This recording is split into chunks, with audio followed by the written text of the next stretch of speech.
जय हिंद दोस्तों, यूपीएससी हिंदी के इस ऑनलाइन प्लेटफॉर्म पे मैं अवनीश सिंह आप सभी का स्वागत करता हूं।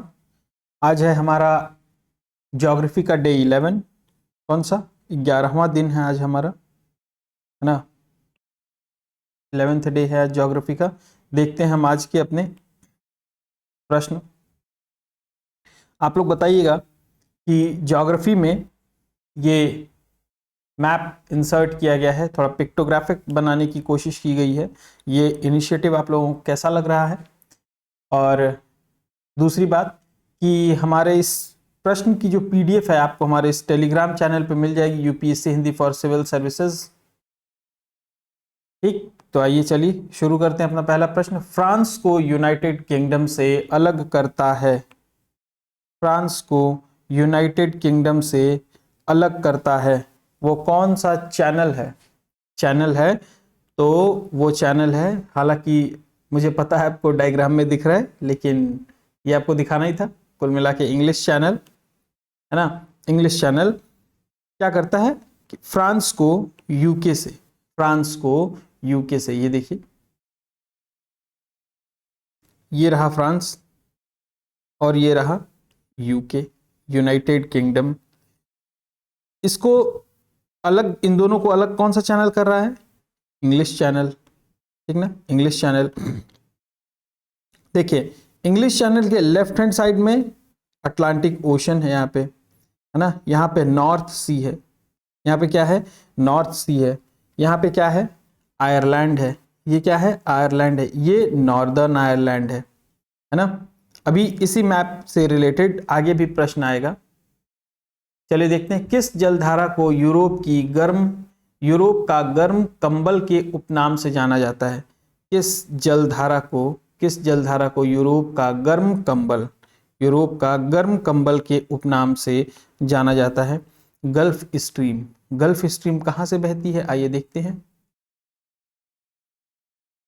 ये देख रहे हैं आप, अफ्रीका है ये है यूरोप, ये है आइसलैंड, ये ग्रीनलैंड, ये नॉर्थ अमेरिका है, ये सेंट्रल अमेरिका है, ये साउथ अमेरिका है, ठीक ना। यहाँ देख रहे हैं ये बरमुडा है, यहीं से गल्फ ऑफ मैक्सिको से होती हुई गल्फ स्ट्रीम निकल रही है और यहाँ पे कई धाराओं में बढ़ जा रही है। ये देखिए ये ट्रॉपिक ऑफ कैंसर को चीरती हुई निकल रही है यहाँ से गल्फ स्ट्रीम, है ना, गल्फ स्ट्रीम। तो आसपास के क्षेत्र भी इसके ध्यान रखें आप। नॉर्थ अमेरिका के कभी पूछ दे, ऐसे आजकल प्रश्न बना रहा है ना पीसीएस, थोड़ा यूपीएससी टाइप वाला, कि गल्फ स्ट्रीम जलधारा उत्तरी अमेरिका के पूर्वी तट पर बहती है, पूर्वी तट पर चलती है, ऐसे करके। तो जब आपको ये याद रहेगा कि ये नॉर्थ अमेरिका है, ये इसका पूर्वी तट, ठीक ना, यहां से होते हुए अटलांटिक ओशन में ये चल रही है, ठीक। इसके ऊपर कौन है? ग्रीनलैंड। बगल में यहाँ कौन है? Africa, south America, central America. ये सारा आप देखते चलें, ठीक ना। आइए चलते अपने नेक्स्ट प्रश्न पे। यूरोप का खेल का मैदान कहा जाता है, किसे यूरोप का खेल का मैदान कहा जाता है? स्विट्जरलैंड को। मैप में कहाँ है? यूरोप के मैप में स्विट्जरलैंड कहाँ है? ये देख रहे हैं इटली, ये रहा फ्रांस, ये रहा जर्मनी, ये रहा ऑस्ट्रिया। तो इन सब से घिरा हुआ है कौन? स्विट्जरलैंड। कौन? स्विट्जरलैंड। ये स्विट्जरलैंड जो है वो इन सब से घिरा हुआ है, सबके बीच में है। इसके उत्तर में जर्मनी है, दक्षिण में इटली है, दाएं ऑस्ट्रिया और इधर नॉर्थ वेस्ट में कौन है? फ्रांस है। क्लियर? आइए चलते हैं नेक्स्ट। टर्की के एशियाई भाग एवं यूरोपीय भाग को कौन सा सागर अलग करता है? देखिए आप, टर्की का जो एशियन भाग है ये क्या है? एशियन भाग है, और ये क्या है? इधर यूरोपियन भाग है, ठीक है ना। कौन कौन सा? इसमें देखिए, इस वाले मैप में ज़्यादा क्लियर है। ये टर्की का एशियाई भाग है और ये यूरोपियन भाग है। तो इन दोनों को कौन अलग कर रहा है? Sea of Marmara, sea of Marmara सागर। कौन? मरमरा सागर, ठीक ना। यहाँ पे देखिए कुछ इन्फॉर्मेशन जो आसपास की हैं वो भी देखते चलें आप। ये देखिए, ये एगियन सी है, सारोस गल्फ, ठीक है, ये ग्रीस है, और ये कौन रहा, इस्तांबुल, ये रहा इस्तांबुल, इस्तांबुल, और ये रहा ब्लैक सी, काला सागर। ऊपर कौन है, काला सागर। काला सागर के नीचे मरमरा सागर है, जो टर्की के एशियाई भाग और यूरोपीय भाग को क्या करता है, अलग करता है।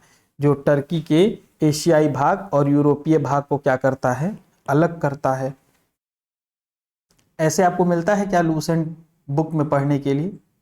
नहीं ना, कुछ नया मिल रहा है ना, तो थोड़ा सा अप्रिसिएशन जरूरी है कि नहीं मेरे लिए भी। तो आप लोग कमेंट बॉक्स में रिप्लाई करते रहिए, है ना, तो मेरा उत्साह और बढ़ता है कि हाँ बच्चे जो है सहयोग कर रहे हैं, उधर से भी आपका भी पढ़ने में मन लग रहा है, आपको अच्छा लग रहा है, मुझे भी ये जानकर खुशी होती है, ठीक ना। तो और ज़्यादा इनोवेशंस और आपके लिए आसान किया जाएगा, है ना। कुछ तो बच्चे हैं वो रिस्पॉन्ड करते हैं तो अच्छा लगता है। देखिए नया प्रश्न है, नीदरलैंड ने उत्तरी सागर के तट के साथ बड़े बड़े तटबंध बनाकर, बड़े बड़े नीदरलैंड ने उत्तरी सागर के तट के साथ, नॉर्थ सी अभी हमने देखा ना, बड़े बड़े तटबंध बनाकर समुद्र से भूमि प्राप्त की है। समुद्र से क्या करते हैं, समुद्र में भूमि, जैसे इन बांधों को क्या कहते हैं, यहां है इन बांधों को क्या कहते हैं, क्या कहते हैं, डायट। ये कैसे होते हैं दिखने में, देखिए क्या है ना, सी, नॉर्थ सी, यहाँ पे देखिए ये लैंड एरिया, यहाँ पे इन्हें ही क्या कहते हैं, क्या कहते हैं हम लोग, डाइक ना। ये देखिए इन्हें डायट कहते हैं, ठीक ना। ये देखिए सी के अंदर, ये देखिए, है ना, ये वाले जो भाग हैं, इस इमेज से ज़्यादा क्लियर है, ठीक। तो उसको क्या कहते हैं, डायट। आल्प्स पर्वत की सर्वाधिक विस्तार किस देश में है, आल्प्स पर्वत का सर्वाधिक विस्तार किस देश में है, तो स्विट्जरलैंड में है। किस देश में है, देखिए आल्प्स कहाँ है,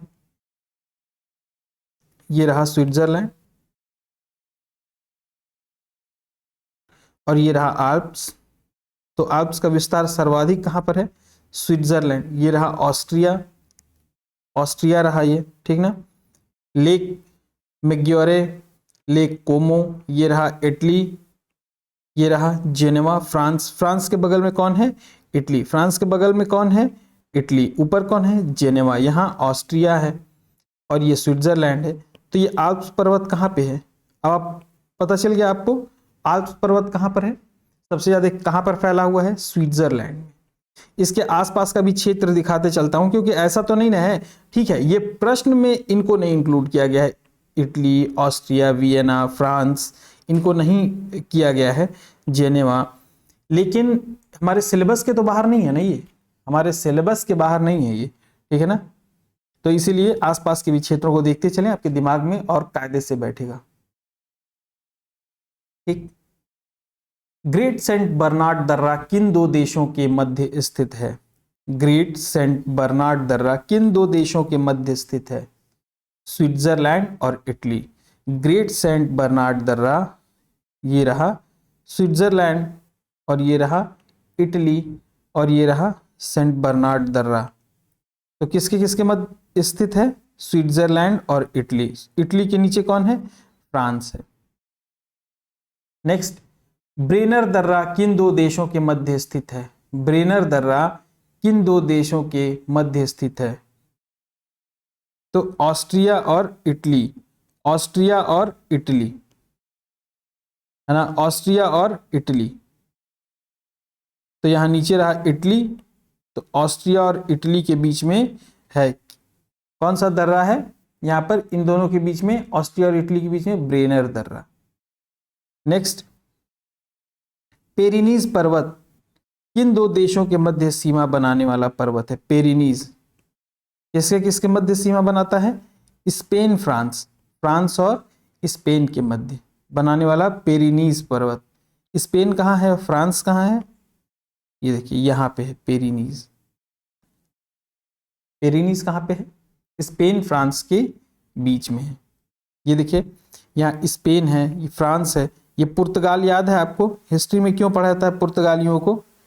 पुर्तगालियों को क्यों पढ़ा जाता है? याद देखिए, स्पेन, फ्रांस, जर्मनी, पोलैंड, ये रहा यूक्रेन, ये रहा रूस। अभी रूस और यूक्रेन दोनों बहुत न्यूज़ में थे, ठीक है ना, दोनों बहुत ज़्यादा उसमें थे। फिर टर्की, रोमानिया, बुल्गारिया, ये रहा इटली, ऊपर कौन है? ऑस्ट्रिया, ये रहा यूके।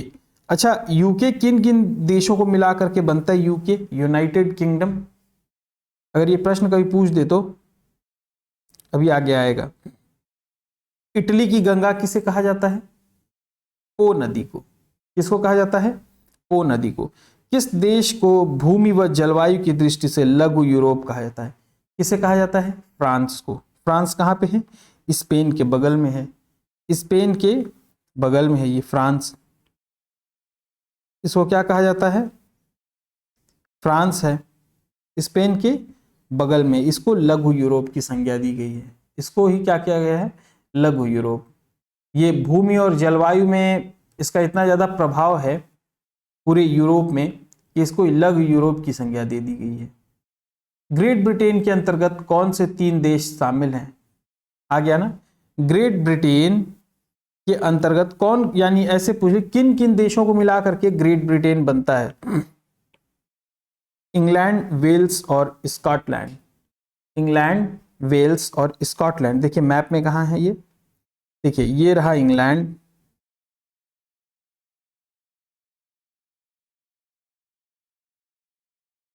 ये रहा इंग्लैंड,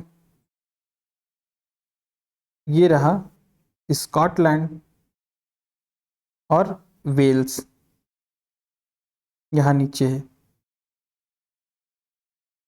वेल्स, इंग्लैंड और स्कॉटलैंड। इधर भी एक मैप में था शायद, देखिए ये दूसरे क्वेश्चन का मैप है लेकिन यहाँ पे और ज़्यादा क्लियर है, ठीक ना। इंग्लैंड, वेल्स और स्कॉटलैंड को क्या बनता है?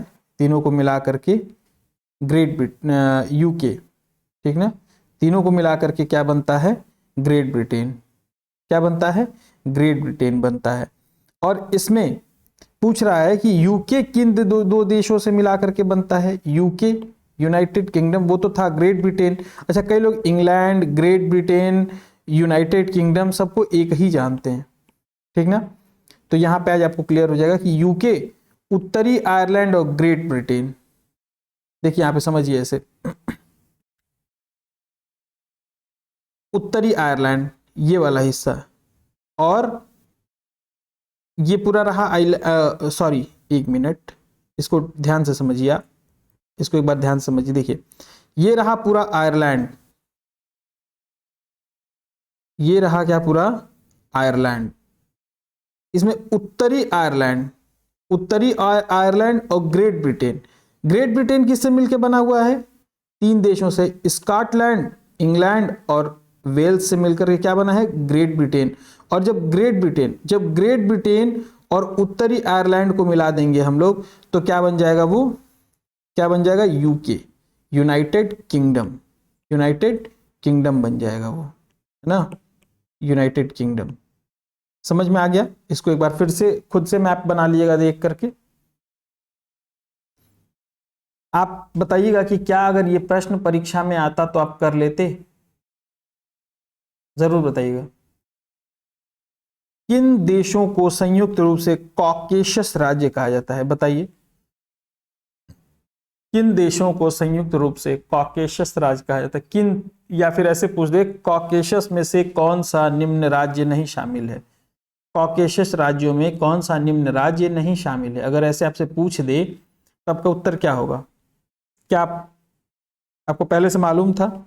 जॉर्जिया, आर्मेनिया और अजरबैजान, इन तीनों को मिलाकर के क्या बोला जाता है? कॉकेशस राज्य। जॉर्जिया, आर्मेनिया और अजरबैजान।